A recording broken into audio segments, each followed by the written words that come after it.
Indian blogging में scope तो है। इंडियन ब्लॉगर बन जाता हूँ। कैसे बनेगा? कैसे बनेगा? बढ़िया कंटेंट बनाऊंगा, अपनी लाइफस्टाइल दिखाऊंगा, अच्छा कंटेंट बनाऊंगा। नहीं बन पाएगा, बिल्कुल भी नहीं बन पाएगा। क्यों? अबे टट्टी कंटेंट बनाना पड़ेगा, अपने सारे राज खोलने पड़ेंगे। मैं ये हरकतें नहीं कर सकता यार। तो फिर रहने दो भाई, रहने दो। नहीं नहीं नहीं नहीं नहीं बनना है। तुम बताओ भाई कैसे बनना है नंबर 1 इंडियन ब्लॉगर। ठीक है फिर करते हैं शुरुआत। हाथ धुल लो, बताता हूँ कैसे बनना है इंडिया का नंबर 1 ब्लॉगर।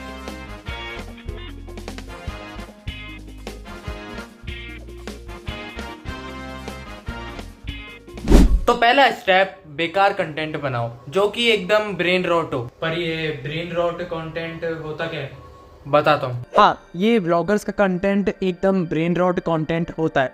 अब ब्रेन रॉट कंटेंट मतलब वो कंटेंट जिसका कोई सर पैर नहीं होता और एकदम मीनिंगलेस कंटेंट होता है, और वैसा कंटेंट जो कि आपकी लाइफ में कोई वैल्यू ऐड नहीं करता, मतलब जिसे देख के आपको कुछ मिलता नहीं है, बस आपका टाइम ही वेस्ट होता है। और व्लॉगिंग में यही तो होता है।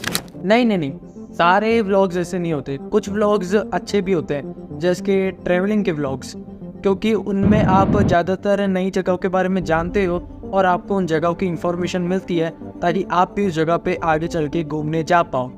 लेकिन बाकी का ऐसा ही होता है, किसी के घर के बारे में कुछ दिखा रहे हैं, किसी की फैमिली के बारे में, गाड़ी के बारे में, जिसका कोई मीनिंग है नहीं, आपको वो देख के कुछ मिलेगा नहीं, पर फिर भी हम इस चीज़ को देखते हैं। और ऐसे टाइप के कंटेंट का और भी एग्जांपल हो सकते हैं, जैसे कि इंस्टाग्राम के कुछ फालतू मीम्स, और हम ये चीज़ इसलिए देखते हैं क्योंकि इससे हमें प्लेजर मिलता है। और प्रॉब्लम नहीं है कोई कंटेंट देखने से, देख सकते हो, बस एक प्रॉब्लम है कि इससे आपका अटेंशन स्पैम कम होता है और आपका टाइम बहुत ज़्यादा खर्च होता है। So hey guys, good morning, welcome to my new vlog. अबे ऐसे करते हैं क्या? ऐसे नहीं होता, कुछ ऐसा बोल जिससे व्यूअर्स हुक हो जाए। क्या बोलूं? तो जैसे कि समझ तेरे पापा हैं घर में, तो पहली चीज ऐसे दिखा दे, गाइस पापा को क्या हो गया। ऐसे करेगा ना तो लोग देखेंगे। अच्छा आइडिया है, पर ये चीज हुई ना तो मतलब पापा की तबीयत तो सही है ना। अबे जैसा भी हो, तुझे क्या है, फेक दिखाना ही पड़ता है। कैमरा के पीछे कुछ भी हो रहा है उनको कोई फर्क नहीं पड़ता। हाँ, अब अगली चीज आ जाती है कि कैसे ये व्लॉगर्स अपनी फेक लाइफस्टाइल दिखाते हैं इंटरनेट पे। जैसे कि अभी UK07 राइडर का कार से रिलेटेड केस हुआ, और अब भी जस्ट रिसेंटली फ्लाइंग बीस्ट का डिवोर्स वाला केस। अब इसमें उन सब की भी गलती नहीं है, क्योंकि वो तो बस एक रोल प्ले कर रहे हैं इंटरनेट पे। वो वैसा ही खुद को दिखा रहे हैं जैसा ऑडियंस डिमांड कर रही है, और अगर वो खुद को वैसा नहीं दिखाएंगे तो उनके व्यूज़ ऑटोमेटिकली कम आएंगे, जिस वजह से उनको ही लॉस होगा। तो उन्हें अपने खुद के फ़ायदे के लिए ड्रामा करना पड़ता है, क्योंकि हमने उनसे एक ऐसी एक्सपेक्टेशन रख ली है, तो वो जानबूझ के हमें ऐसी चीज़ें दिखाते हैं। और इसी तरह ये व्लॉग्स जो होते हैं ना, ये असली रियलिटी का ना परसेप्शन अलग रख देते हैं हमारे सामने, जबकि रियल लाइफ उनकी और ये रियल लाइफ में लाखों का डिफरेंस है। उनकी रियल लाइफ बहुत अलग है और उनकी रियल लाइफ बहुत अलग है। वो सिर्फ एक रोल प्ले कर रहे हैं और एक फेक चीज़ हमें दिखा रहे हैं, जिस वजह से हम भी उस परसेप्शन के साथ उनके उन व्लॉग्स को देख रहे हैं। क्योंकि रियल में कोई भी फैमिली ऐसी नहीं होती, कोई भी इतना प्यारा नहीं होता, और नहीं दुनिया भी रियल में इतनी प्यारी है जैसी व्लॉग्स में दिखती है। अबे कैसा वॉशरूम है यार तुम्हारा, फ्लैश ही नहीं हो रहा क्या? ये इंडियन फैमिली व्लॉगिंग। अरे मैं कर दूंगा यार बाद में, तुम पहले बताओ यार। क्या बताऊं? चलो जैसा तुमने बोला मैं वैसा करूंगा भी, और लोग देखेंगे भी। पर देखेंगे क्यों? ये कैसा सवाल है? अबे बढ़िया है ना, लोग देखेंगे तो। नहीं मतलब ये ऐसा कंटेंट लोग देख कैसे लेते हैं यार? इसके पीछे ह्यूमन साइकोलॉजी होती है, जिस वजह से ये ऑडियंस ना व्लॉगर से कनेक्ट हो जाती है, और एक रिलेटेबिलिटी फैक्टर भी आ जाता है इन दोनों के बीच में, जो कि ऑडियंस को इन व्लॉगर से कनेक्ट रखता है।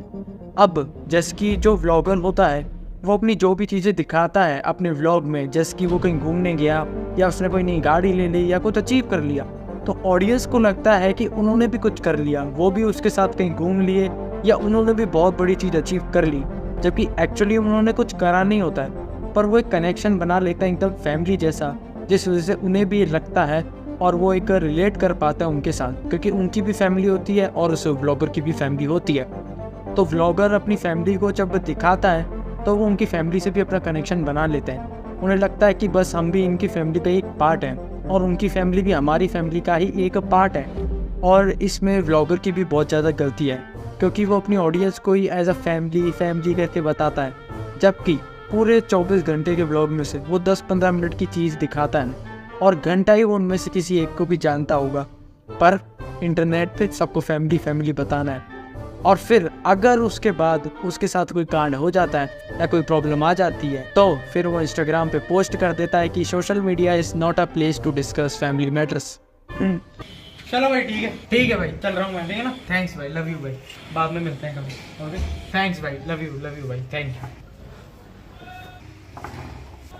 एक मिनट, एक चीज तो बतानी भूल गया भाई, दरवाजा खोलना। क्या हो गया? अरे यार, एक चीज बताना ही भूल गया। क्या?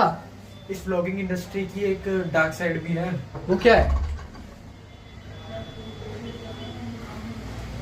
बताता हूँ। ये व्लॉगिंग इंडस्ट्री में स्पेशली फैमिली व्लॉगिंग में ना प्राइवेसी ख़त्म हो जाती है, और जो क्रिएटर होता है ना और उसकी फैमिली होती है उनके साथ बहुत सारे इश्यूज हो जाते हैं, क्योंकि अब उनकी कोई भी चीज़ प्राइवेट नहीं है। लोग बहुत बड़े नंबर पे उनको जानते हैं, कहाँ वो फैमिली आती जाती रहती है वो ये चीज़ जानते हैं, तो इस वजह से उनको बहुत सारी प्रॉब्लम्स उठानी पड़ जाती है। और स्पेशली अगर ये चाइल्ड व्लॉगिंग है, मतलब बचपन से ही अगर कोई बच्चा ब्लॉगिंग कर रहा है तो उसके साथ तो ये बहुत बुरी चीज़ हो गई, क्योंकि बचपन से ही पेरेंट्स कैमरे के आगे ला देते हैं। और अगर चलो बच्चा खुद भी अपनी मर्ज़ी से आता है तो वो नाबालिग होता है, उसमें दिमाग कम होता है, वो कोई भी चीज़ कर देता है कैमरे के आगे आके और वो व्लॉग बन जाती है। और वो चीज़ उसके बचपन में तो क्यूट लगती है, लेकिन जब वो बड़ा होता है तो ये चीज़ अच्छी नहीं लगती और ऑडियंस को गाली देती है। तब जाके उसे पता चलता है कि उसका बचपन तो एक तरह से ख़राब हो गया था और उस वजह से सोशल एक्सप्लॉयटेशन होता है पूरी फैमिली का। आपने देखा ही होगा सौरभ जोशी की फैमिली का भी, और अगर कोई बच्चा ब्लॉगिंग करता है तो उसके साथ भी एक्सप्लॉयटेशन होता है। तो बड़े होके रिज़ल्ट मिलता है इस चीज़ का और बहुत ज़्यादा गालियाँ पड़ती हैं इस चीज़ पे।